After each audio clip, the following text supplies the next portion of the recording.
Hello, everyone. Welcome. I am Solid Blue Sister, and this is my turn to talk. Today, we are going to talk about how do or what do white people really think about Black Lives Matter. And as you can see, I said hopefully this show will be a respectful and honest discussion on how white people feel about Black Lives Matter. Are they or are you for or against it? And I'm also going to say, what do Black people feel about Black Lives Matter? So, a couple of things have happened, over the past year. As we all know, we've been in the middle of a pandemic, and last summer we had a summer of unrest um,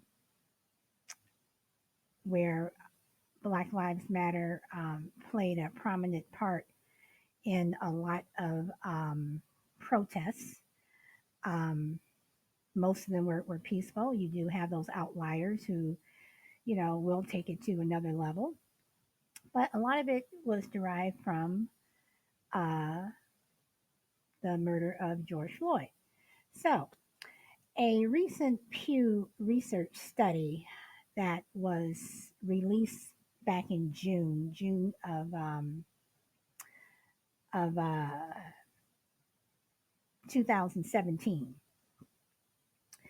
showed that Black and white America have profoundly different views on race and inequality. Now, being an African American woman and having had countless um, conversations with white people, with Latinos, with Asians, over the years, um, there is a huge difference. And again, this Pew research was done in 2017. And the study involved 3,769 adults. 1,799 were white, 1,004 were blacks, and 604 Hispanics.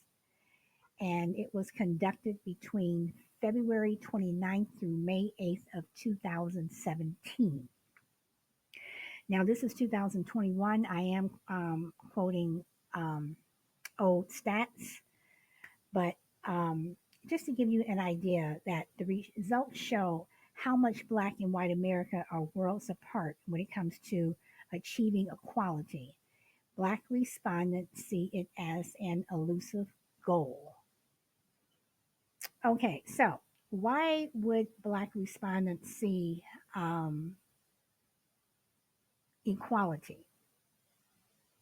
Why would achieving equality? Why would Black Americans see it, people of African descent? Why would they see it as an elusive goal where white America just sees it as, well, if you work hard, you should be able to do, achieve your dream, blah, blah, blah, blah, blah. Well, let's look at that. Let's break that down.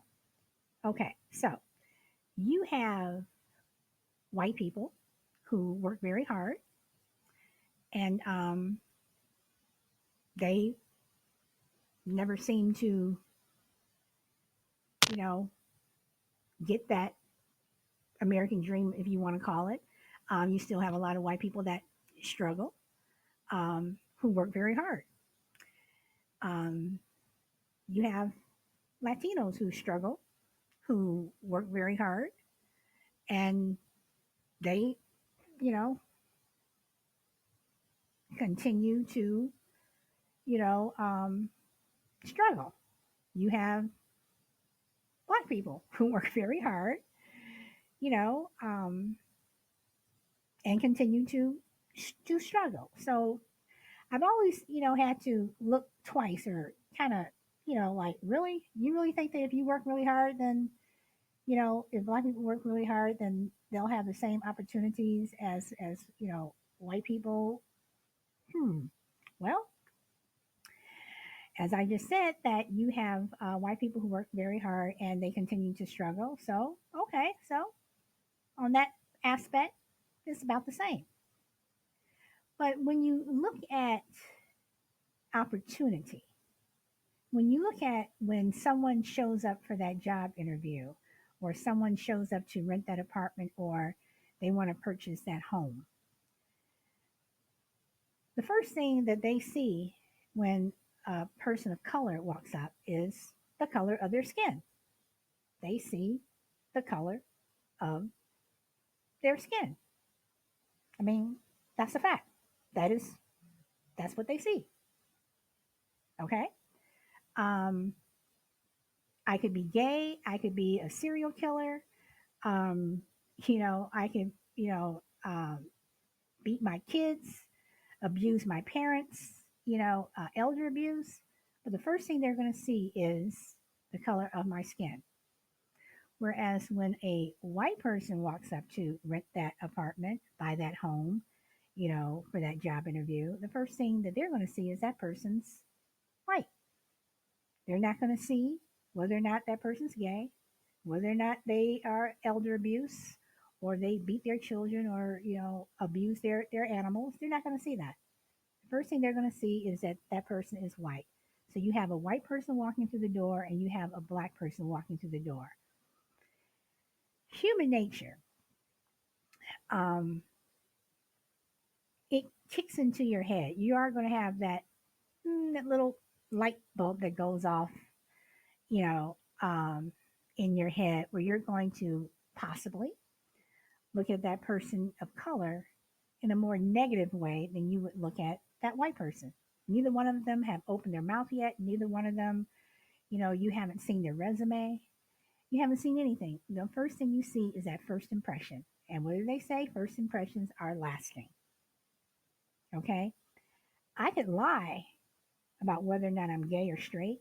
I could lie whether or not, I'm married or not married, or, you know, um, uh, I beat my kids, beat my dog or whatever. But I can't lie about the color of my skin. So, having said that, um, Black Lives Matter was formed, um, back in 2000. It was actually formed back around 2011, but it started to gain steam probably around 2015 or so. And, you know, when you have the killings and murders of unarmed African Americans, mostly men, where, with Walter Scott in South Carolina, he was shot in the back. Okay, he was running away from the police officer. He was no threat. He was running away, but yet he was shot in the back. Um, let's let's go back to 1991. Let's talk about Rodney King. And once again, you have African American man who was in a high speed chase. And when they finally got Rodney King out of the car, you look at this and you see that they just start beating them with their batons. He was down. He was down. He had surrendered. There was no fight left in him. If anything, he was trying to cover his face. But they kept beating him and beating him and beating him 55 times. Four police officers beat Rodney King 55 times. Um, and then you had the unrest in Los Angeles. So you look at this, and one of the first things that Black people tend to say is, well, if they were white, would this had happened? If they were white, would they have done this? If they were white, would they have done that? For the most part, most Black people think the answer is no.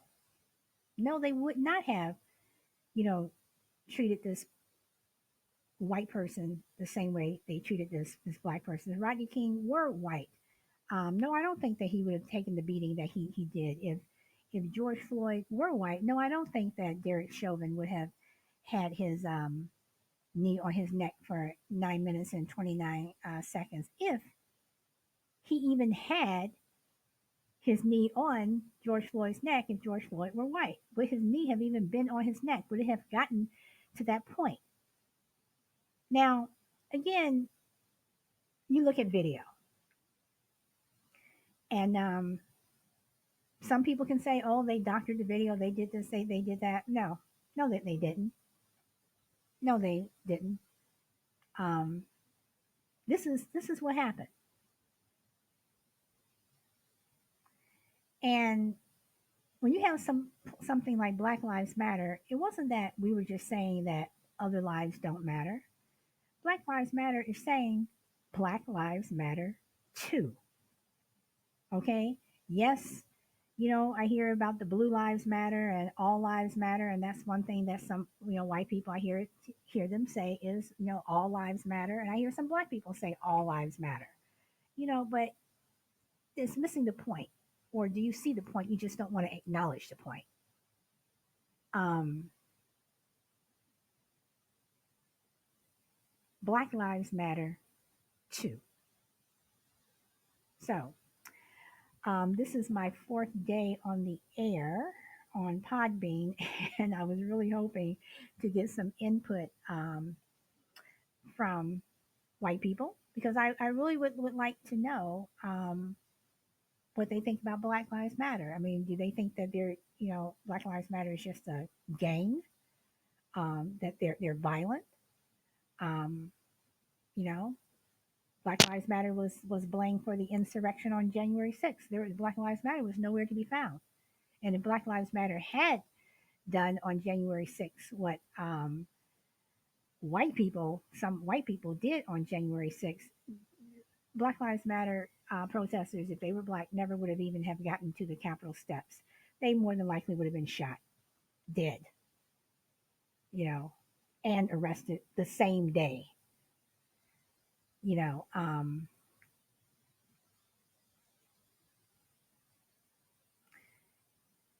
I am an African American.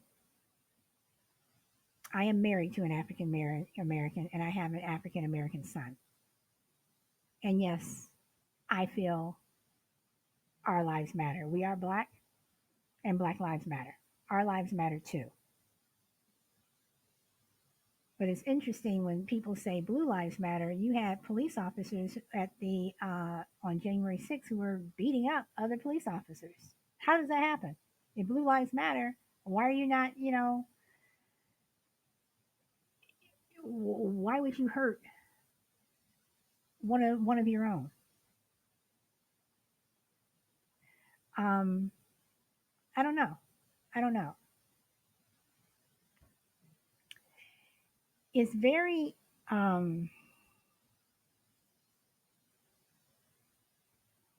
interesting when you hear just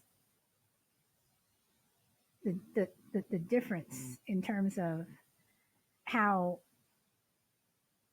each ethnic group, when I say each ethnic group, I'm talking about black people and white people, see Black Lives Matter. Um,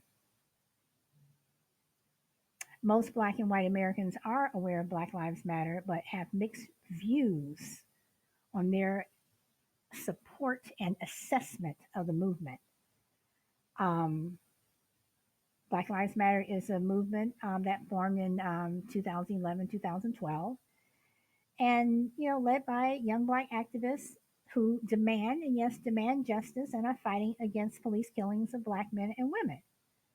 Um, However, you have white and black people who harbor um, mixed feelings about the movement's impact and success.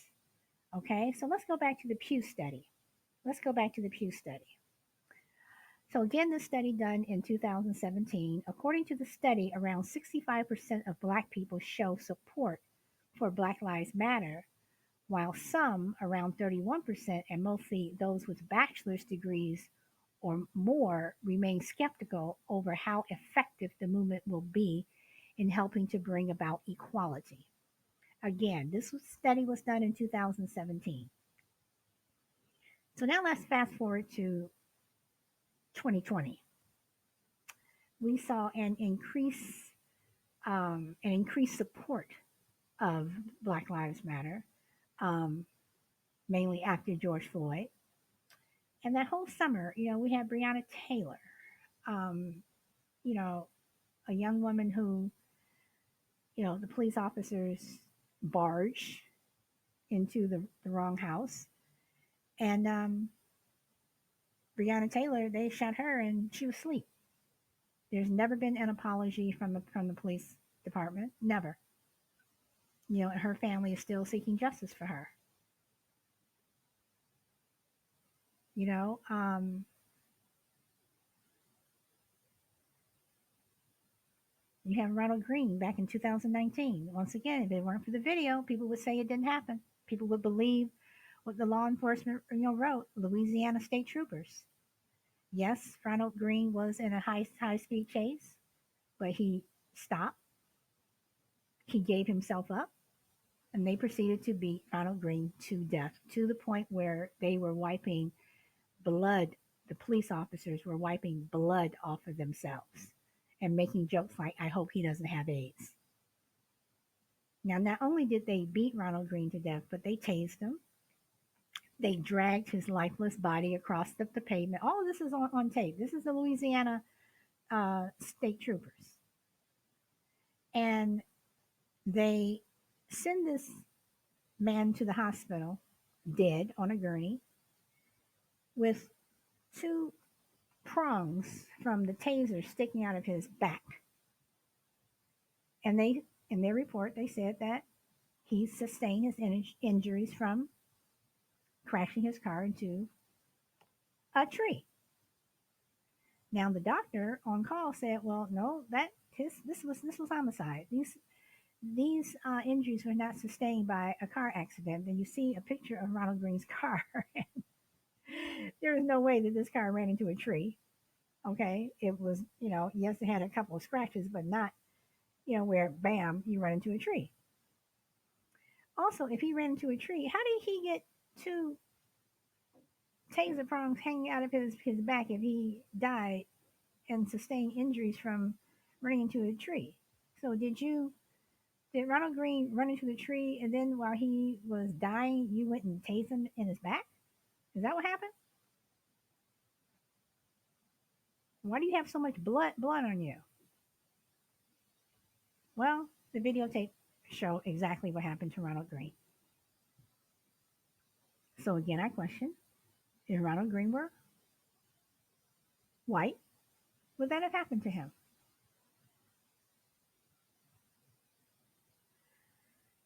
So again, I ask, what do white people really think about Black Lives Matter? I don't know. Um, about 4 in 10 Black adults strongly support Black Lives Matter. Do they understand goals of Black Lives Matter very well? 12% of whites say yes. 33% of blacks, again in 2017, said that they understand. Um,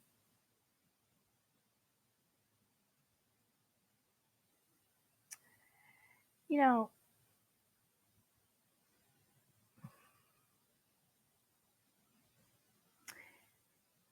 if Black Lives Matter were run by the same activists, but they were called another name other than Black Lives Matter, would people be so down on it?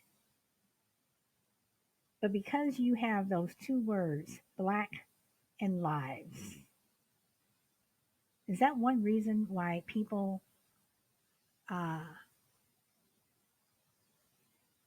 don't support it as much?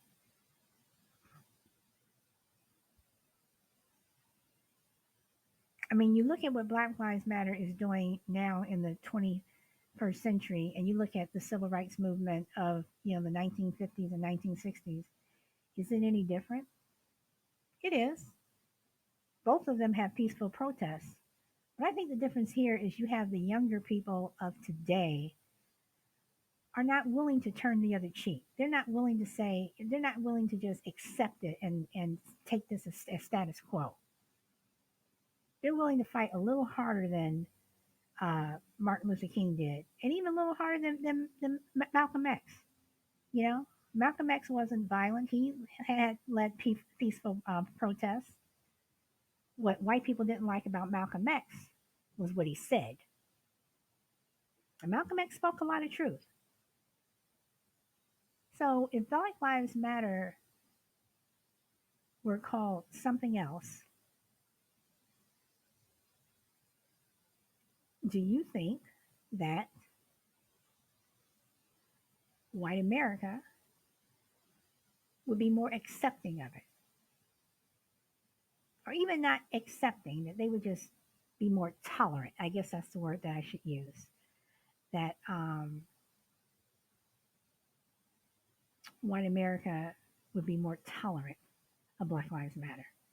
And even of, of black people, the ones who still don't support it 100%. Do you think that if it was, called something else, but when you have black and lives, even when you just have see the word black and people, to white America, that's threatening. They see our skin as a weapon. Oh my goodness, here comes a black man walking down the street. He's automatically gonna, hurt you or rape you or beat you up or rob you, whatever. When you know you see what's going on now, is so you have these white gangs. They want to say Black Lives Matter is a gang. I'm going to say, white gangs, like your, Proud Boys, you know, um, who do want to hurt, who do want to hurt people. So again, I say if Black Lives Matter was called something else, would white people be more tolerant of the organization? Um, I am old school, and I will admit when Black Lives Matter first started, um, I wasn't, I didn't really understand what they were trying to do, what they were trying to say. Okay, when I say I'm old school, I grew up, learning about Martin Luther King. My parents, marched with Martin Luther King. Um, you know, let's stay peaceful. While they're sicking attack dogs on you, and the firemen are shooting you with water hoses. But today's group of kids, especially the millennials and your Gen Zs, they're not putting up with that. They're willing to face you in the street. They're willing to say, no, you're not going to treat me like this. You're not going to treat me less than. So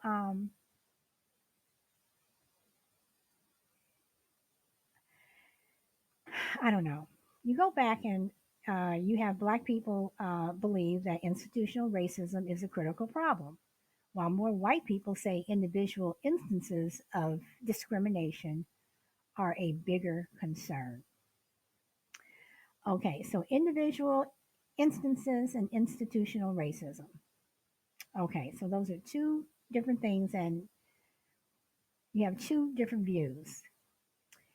Uh, we have an overwhelming number of white people, 66%, say that individual instances of discrimination in America are a bigger problem than institutional racism, while only 19% of white people feel the latter is a larger concern.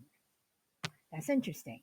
However, the black opinion is more evenly divided, 48% and 40%. So 48% that feel that um, uh, individual instances of discrimination in America are a bigger problem, and 40% say that institutional racism is a bigger problem. So, I'm sorry. I'm sorry. 48% of Black people say that institutional racism is a bigger problem, and 40% of Black people think that individual discrimination in America is a bigger problem. Um, but they all think, all Black people feel that it has an effect on Black men and women who feel and believe that they are treated less fairly than whites in dealing with the police. Okay, so 84% of Black people feel that they are treated less fairly than whites in dealing with the police. Um, when applying for loans, 66%. In the workplace, 64%. 49% that they're treated differently in stores and restaurants. And when voting is 43%. So again, this research was done in 2017. I would be interested to know how that percentage would change with the new voting laws that are sweeping the country, that are restrictive towards people of color, mainly Black people. Um, but 43% is still high. 43% of African Americans, 43% of Blacks, African descent, feel that they're treated less fairly when it comes to voting. Why is that? And most of the places where they feel this is in the South. Again, why is that? Is that because of slavery? That the South never got over slavery? I mean, I don't know. I was having a conversation today with someone where we were talking about how, even to this day, you go down south and you have white people who are still calling, grown men and women gal and boy. Hey, boy. Hey, or you gal. There's no respect there. None. Now you come up north or you go out west and someone said boy or gal, they're gonna look at you sideways and you better think twice before you say that. So is it the fact that the white just has never gotten over slavery? I mean, what is it? I had a white teacher call my son boy when he was in third grade. After I had a talk with her, I guarantee you she never did it again. Ever. At least not to my son. He has a name, you know? Just like I have gone places where I've been with white friends and we go somewhere and they're Miss So and so, Mrs. So and so, but when it gets to me, they want to call me by my first name. And I had to check them. And they knew what they were doing. Their face turns red. They knew exactly what they were doing. And I called them out on it. My white friends were like, well, what's the big deal? Either they knew it and they chose to overlook it or they truly didn't know. But I knew it. I knew what they did. One thing that white people don't understand, and this is again my opinion, is that there are a lot of times where Black people go places and we're the only one. We're the only one in the room. Be it a classroom, be it when you're shopping, be it, even when you're driving on the freeway, highway, expressway, whatever it is, where you live, and you're driving along and you look up and you look into, cars, whatever, passing by, and you're the only, person of color. Or you walk into a store, you could be traveling and you walk into a store, you're stopping to get gas or whatever, and you walk into the store and everybody literally silence. That has happened to me. All eyes are on you. And I always think, like, are you really this ignorant that you've never seen a Black person before? And some of them haven't. More Black people, like my opinion, have been exposed to white people more so than they've been exposed to us. I think this is true.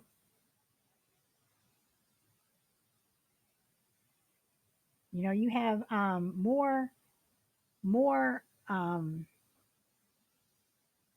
black people are in positions where we have to deal with people of other races, not just white people, where we're dealing with Hispanics or Latinos, where we're dealing with Asians. You know, we're in the position where we have to deal with that. You know, we have to deal with other races. Um, Whereas for a lot of times, you know, other races don't leave their neighborhoods. So when you look at something like Black Lives Matter, are you just seeing this black gang? Is that what you see? This black gang who's coming to invade and protest, you know, in your city and what have you? Or are you seeing people who truly are trying to have a peaceful protest in order to be included, in order to have respect, in order to have a place at the table? You know, you look back at the history of America, and even though, you know, conservatives are doing their best to try to erase history, you can't. I've said it on some of my previous shows. In history, wherever you go, more than likely, you're going to trip over one of us. As much as you want to erase history, we are there. Yes, if you were slave owners, if your family owned slaves, there's a very high possibility that they raped slave women, black women, and had babies with them. So, you know, this is one thing that Thomas Jefferson's family just couldn't get over for a very long time. You have black people in your family because he consistently raped Sally Hemings, had 8 or 9 children with her. He raped her. And yes, she was 14 years old when he began to rape her. That wasn't love. He didn't love her. He was raping her.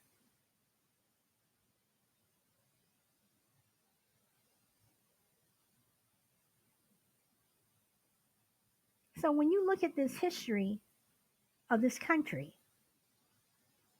and not just about, you know, African Americans or people of African descent, let's look at Native Americans. Look at what was done to them. They were raped. You know, they go to these missionary schools because you all are savages and we have to teach you about God. We have to teach you about God. But these God fearing people were raping the girls, sometimes as young as 10,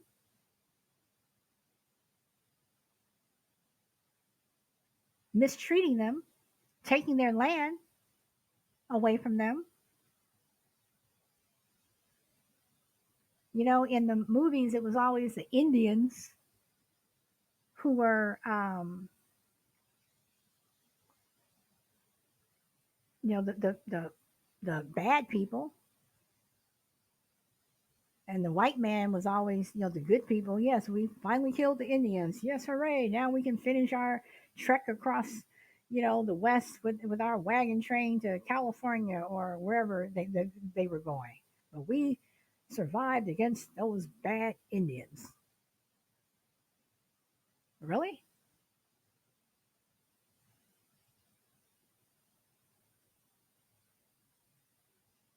So again, you look back at all of this. It's like, yes, Black Lives Matter, but Native American lives matter too.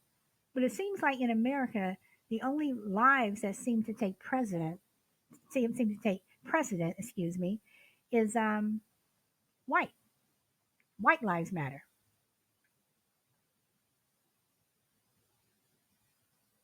I mean, there is a man running for in Kansas in the school district, running for a place in the school district that only wants to have a white America. That's what he wants. He wants a white America.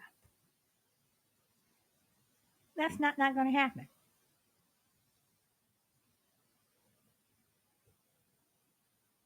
His name is Josh Wells, a Hutchinson area man with Proud Boys and other right wing extremist ties. Is this is nostalgic for the good old days when the U.S. was a pro-white country with a protected white majority. He wants a pro-right country with a protected white majority. This man is running for the Kansas School Board.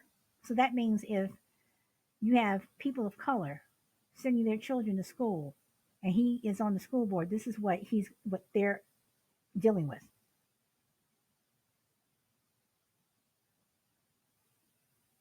A protected white majority. What does that mean?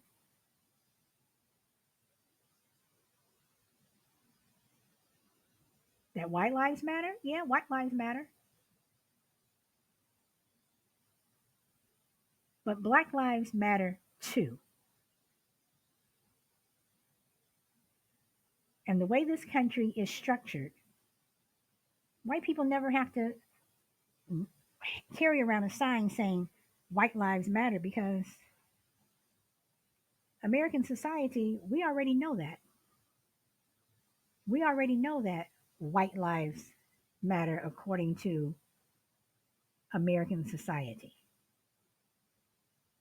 You let us know every single day, be it on the news, even with your liberal media, it is known. Be it in a commercial,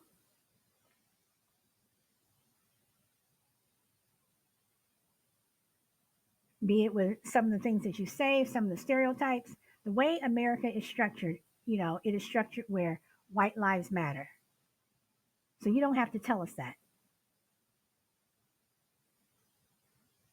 But black lives matter too.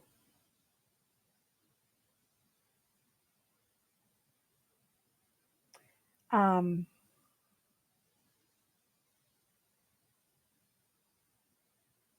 and I, also look at these so-called Christians who want to preach the word of God, but they preach division.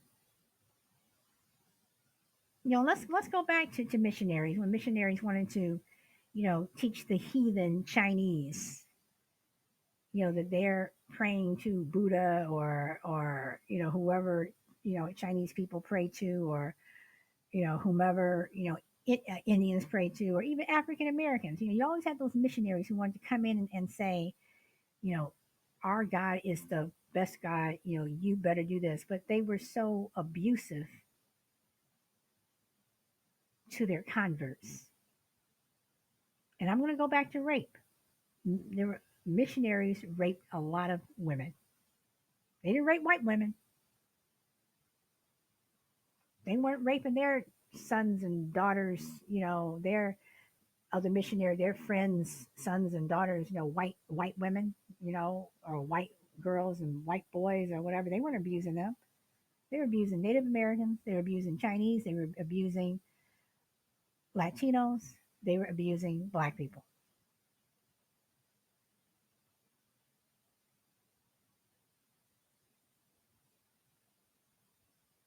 So these are the lives that matter. So I know all lives matter. I don't, I really don't want to hear that all lives matter. We already know all lives matter. But do you know all lives matter? There's one particular person who always uses the term. She would come on my Zoom show, and she would always use the term these nouveau woke white people, and it's like they're woke when they want to be, but then when it gets a little uncomfortable, they go back into, well, we're gonna go stand over here. You all can stay over there, but we're gonna stand over here.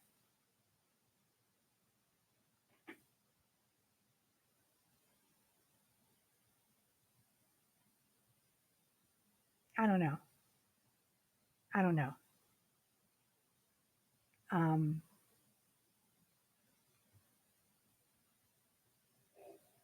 where we are in this country, we are just at a crossroads. We're at a crossroads with racial equality. We are at a crossroads with race relations, um, hurting America as a whole. And, you know, you have to ask yourself, will there always be a chasm between black and white in America? I think the answer is yes. I mean, at least in my lifetime, I don't think it'll change because white America won't let it change. They won't. Not when you have someone like Josh Wells, who wants a pro white country with a protected white majority. When you have people like that, how can it change? I don't think that it can.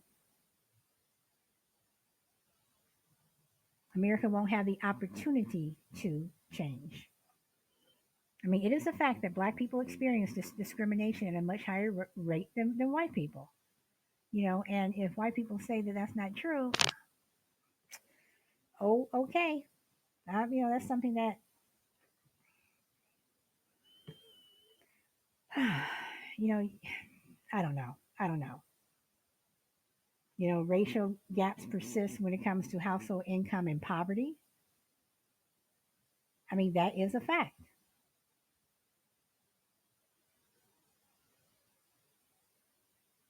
So, I don't know. When they say no justice, no peace, well, black folks haven't had peace for a very, very long time. And for the justice that we do receive, we usually have to fight for it. So, unfortunately, I did not have, white people join this discussion as I had hoped. Um, but hopefully, when you listen to this, you can give me your feedback. But that's all I got today, folks. And hopefully, one day we can all get along, but I don't think that is going to happen in my lifetime. So, with that, I am Solid Blue Sister. Please speak your truth, and I will see you next time. Thank you.